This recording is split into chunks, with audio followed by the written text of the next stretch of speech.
Assalamualaikum warahmatullahi wabarakatuh. Semoga Allah menganugerahkan kesehatan ya pada kita semua. Kalau sakit gak ada yang bisa kita kerjakan kecuali berzikir, berbaring, dan mungkin mengeluh ya. Tapi banyak orang yang membuang-buang kesehatannya, termasuk saya. Barusan saya habis asar, salat asar tuh keliling kampung, kira-kira jalan kaki setengah jam. Pertama tentu nengok pembangunan Masjid Enam Syuhada ya. Jalan kaki setiap sore itu saya ngikuti gaya Muhammad Hatta, wakil presiden kita yang dulu mengundurkan diri jadi wakil presiden 1 Desember 1956. Tapi dia waktu saya baca di memoir yang dulu saya beli 10.000 di pasar Senen ya, buku tebal 800 halaman tentang kisah hidup yang ditulis sendiri oleh Hatta, oleh Muhammad Hatta. Itu dia melakukan kegiatan itu waktu dia di mana, dibuang di Pulau Dikul begitu, terus dibuang ke Pulau Banda juga begitu, mengelilingi Pulau Banda itu. Kalau Hatta itu lewat, kata penduduk di Pulau Banda yang penghasil pala dan rempah-rempah itu pasti jam 4. Hatta selalu jalan tepat pada waktunya, jadi bisa jadi panduan untuk penduduk. Kalau Hatta lewat pasti jam 4 kira-kira begitu.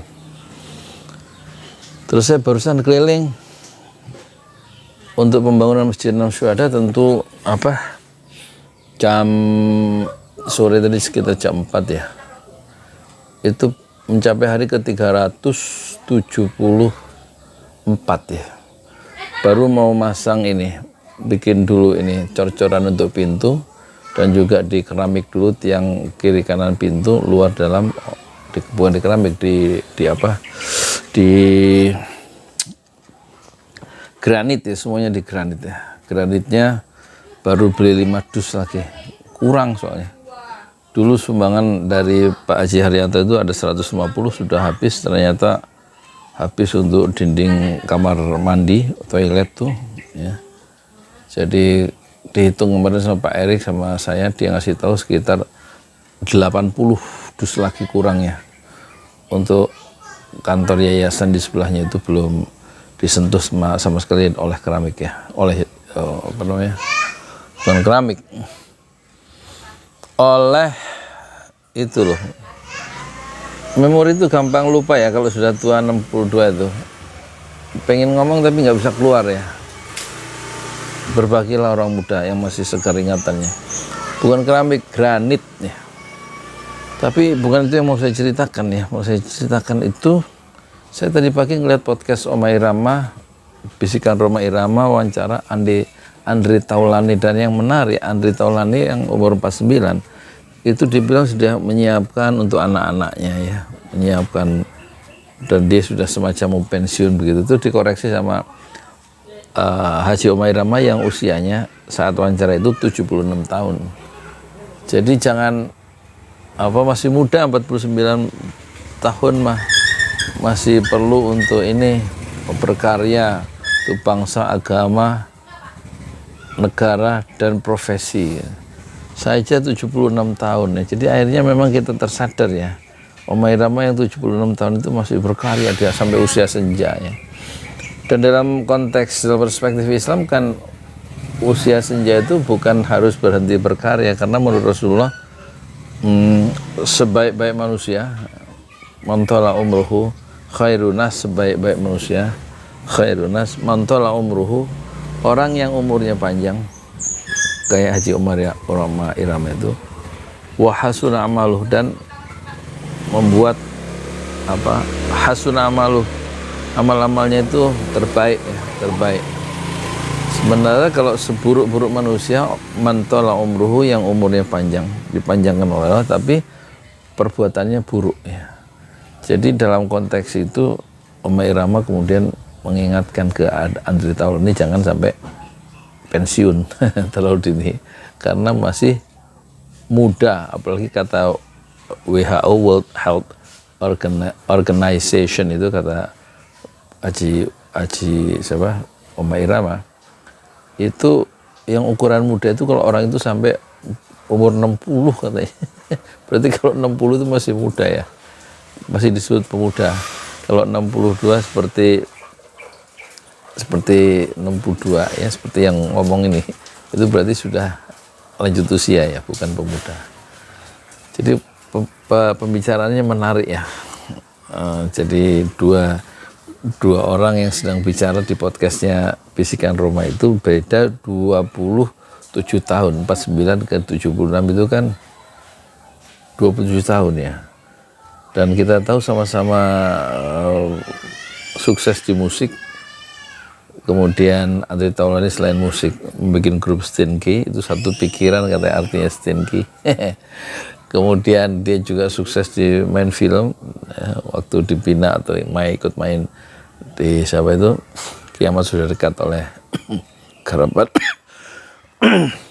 siapa itu Deddy Mizwar, dan juga yang tidak kalah sukses dia sukses di bidang OPJ, di bidang komedi ya.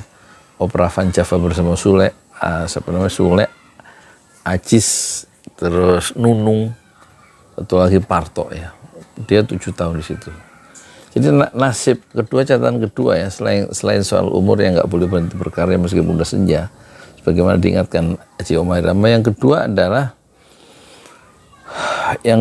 adalah ini, apa namanya itu, kita tidak tahu ya masa depan itu seperti apa, kecuali kita menjalani saja ya. Mungkin Andre Taulany itu juga nggak tahu akan berakhir sebagai komedian ya. Dan dia lebih cocok sebagai komedian tampaknya. Kenapa? Karena banyak duitnya. Tapi dia kemudian meralat ya.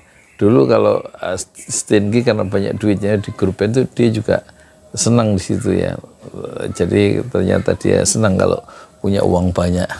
Sama dengan saya, kalau punya uang banyak senang. Tapi profesinya nggak mendukung. YouTubernya yang nonton sedikit, nggak kayak zaman Pilpres ya. Bikin YouTube ngasal tapi gajian pertama 2,6, gajian bulan kedua bisa 21,5 juta. Untuk sebagai YouTuber pemula 5 tahun yang lalu itu luar biasa. Padahal kalau saya jualan donat itu 2 kilo yang saya bikin sendiri, jual jam 6 sampai jam 9, itu paling habis nggak habis saya tarik gerobak itu jam 9 pagi, itu paling dapat 70, 80, 100 jarang ya. Tapi begitu gaji pertama itu dapat 2,6 juta, itu berarti sama dengan ekuivalen dengan 2.600 donat yang terjual, itu berarti 2,6. Enak juga jadi itu. Terus bulan kedua itu dapat gajian dari YouTube itu, Google AdSense-nya itu luar biasa, 21,5 juta. Terus bulan ketiga dapat 19,5 juta, dan terus menurun ya, naik turun maksudnya. Nah, jadi kembali catatan kedua, kita nggak tahu masa depan itu seperti apa formatnya. Kata Imam Al-Ghazali ya, kebanyakan manusia itu tidak mencapai apa yang kita cita-citakan, apa yang dicita-citakan. Kebanyakan manusia, hanya sedikit orang yang berhasil mencapai apa yang dicita-citakan. Mungkin Omah Irama termasuk yang berhasil, karena di awal kemunculannya tahun 75 dia sudah mengibarkan Voice of Islam ya, dangdut itu ya. Dan sampai sekarang dia konsisten dengan 1.000 karya lebih, masih terus di jalur dangdut dengan misi dakwah melalui musik dangdut ya. Dan itu dia tampaknya berhasil, ada konsistensi dalam profesi Rhoma Irama. Sementara kalau Andre Taulany kan awalnya dia sebagai penyanyi, kemudian pemain film apa sinetron, kemudian berakhir dengan komedi, dan itu yang tidak bisa dilakukan oleh Omah Irama, komedi ya. Tapi kalau Omah Irama itu kemudian ceramah ke sana kemari ke sini, itu masih linkage, masih terkait dengan profesinya sebagai seorang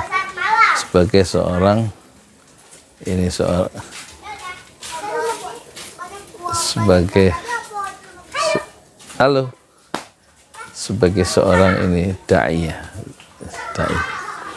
Ya udah gitu aja ya, sekedar saya ngomong untuk mendokumentasikan diri saya sendiri ya. Kalau yang nonton tuh 5 orang, saya merasa berhasil. Yang penting setelah ini saya tonton sendiri bolak-balik lewat PC ya, jangan lewat HP yang sama, tapi dengan HP yang berbeda ya, HP yang berbeda. Ya kesimpulannya apa ya? setelah nonton wawancara Andre Taulani dan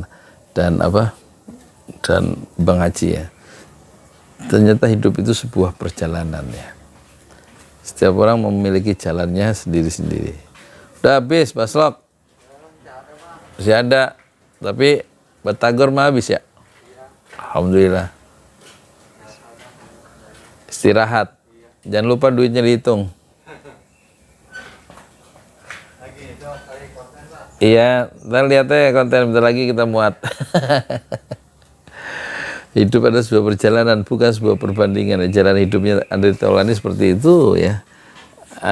Perjalanan hidup Bang Haji seperti itu, dan nggak bisa diperbandingkan karena setiap perjalanan hidup manusia adalah unik. Oleh karena itu, beranilah menempuh perjalanan hidup dan masa depan dengan penuh keyakinan dan keberanian. Saya Yudi Pramuko, tukang donat dari para YouTuber tertua di semesta. Fasbir sabran jamila, bersabarlah dengan kesabaran yang indah. Assalamualaikum warahmatullahi wabarakatuh.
Out of your mouth, you